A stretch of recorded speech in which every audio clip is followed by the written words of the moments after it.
자, 일단 정보구조 디자인이라는 거 우리 오병균 교수님 정의에 따르면은 난 이 정의가 참 마음에 드는데, 혼돈의 상태로 존재하는 데이터를 분류하고 배열하고 조직화하여 질서를 부여하는 작업이라고 디파인을 하셨어요.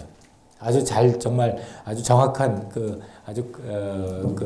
명확한 이런 정의를 갖다 주셨고, 그래서 간단하게 얘기하면 뭐 실제로 현 세상에 존재하는 모든 데이터들은 매우 혼란스럽다는 거죠. 그러니까 걔네들이 어떤 특성을 가지고 있는지 그 특성에 따라서 분류하고, 그 다음에 걔네들을 분류된 거를 특정한 어떤 구조에 따라서 배치를 하고, 그리고 걔네들 사이를 갖다가 우리가 어떻게 사용할 수 있는지에 대한 구조를 설정하는 거. 이런 작업을 하는 게 정보구조 디자인이다. 인포메이션 아키텍트라고 그래요. 인포메이션 아키텍처. 그래서 이 단계를 갖다 한 크게 5가지 정도 단계가 있어요. 제일 첫 번째 단계는 당연히 이제 사용자에게 의미 있는 여러 가지 다양한 형태의 정보를 수집하는 단계가 있겠죠. 그건 이미 여러분들이 많이 했어요. 분석 단계에서 여러분들이 많은 데이터를 갖다 이미 수집을 했고, 이제 두 번째 단계는 그렇게 수집된 데이터들을 갖다가 특정 기준에 따라서 분류하는 단계. 세 번째는 그 구조를 갖다 결정하는 단계. 이 두 번째하고 세 번째는 상호 보완적이에요. 분류하는 것과 구조를 정하는 거는, 분류한다는 거는 바텀업 프로세스, 구조를 정한다는 건 탑다운 프로세스예요. 그래서 우리가 이제 정보 구조를 갖다 정한다는 거는 이 바텀업과 탑다운을 갖다가 적절하게 보충하는 자세가 필요하거든요. 이런 것들을 갖다 같이 하고, 그 다음에 이제 네 번째는 이렇게 만들어진 구조 사이를 갖다가 이동하는 방법. 구조가 만들어졌으면 그 사이를 갖다가 이동할 수 있어야 되니까 이동하는 방법을 결정하고, 그 다음에 그런 이동하는 걸 갖다 도와주는 방법까지를 결정을 해요. 그러면 이렇게 총 5단계를 통해 가지고 진행하는 게 정보구조 디자인이고, 그 제일 첫 번째 단계가 여러 가지 다양한 데이터들을 수집하는 단계잖아요. 근데 이런 여러 가지 데이터들을 갖다 수집할 때 우리가 가지고 있는 그런 기본 지식을 활용을 해서 어떤 형태의 데이터를 우리가 수집하고 있고, 그 수집된 데이터는 어떤 특성을 가지고 있을까를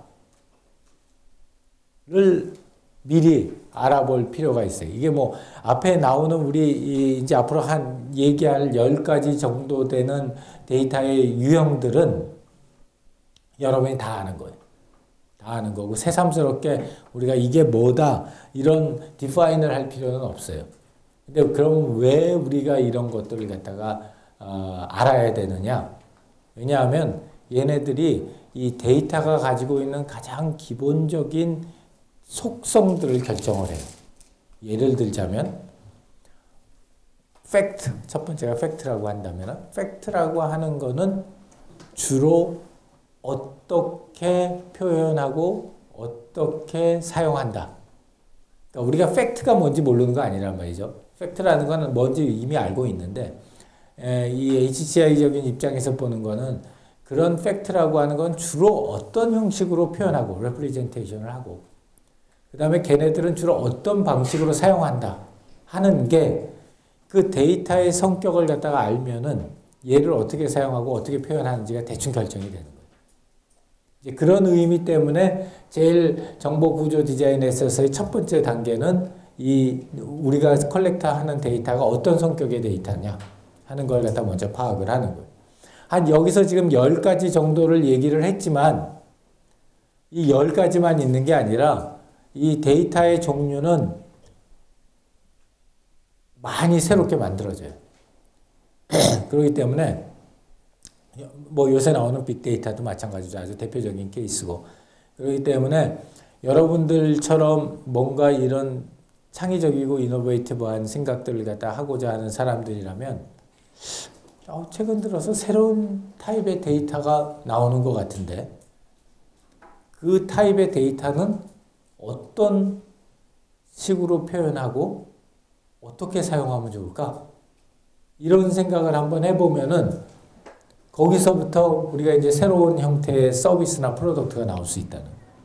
그래서 우리가 이 데이터의 유형을 갖다 파악하는 게 굉장히 중요하고요. 이제 쭉 한번 살펴보면은 팩트라는 거 오늘 날씨가 몇 도다. 이런 거 같은 건 당연한 팩트죠. 별도의 설명도 없고 객관적으로 맞고 틀림이 판단될 수 있는 것들. 그 다음에 컨셉, 절차, 그 다음에 원리, 어떤 식으로 이게 작동한다라고 하는 원칙, 이런 규율과 규범을 따라야 된다. 스토리, 이런 이야기들, 그 다음에 의견, 어떤 묘사, 그 다음에 예측 자료, 그다음에 가장 최근에 나온 것 중에 하나로는 메타데이터, 그러니까 데이터에 대한 데이터. 그리고 이제 이 메타데이터의 일종이 이제 빅데이터가 되죠. 그래서 이런 새로운 형태의 이런 쭉 데이터들이 점점 앞으로도 더 많이 나와요. 그래서 예를 들자면은 지식, 날리지라고 하는 거.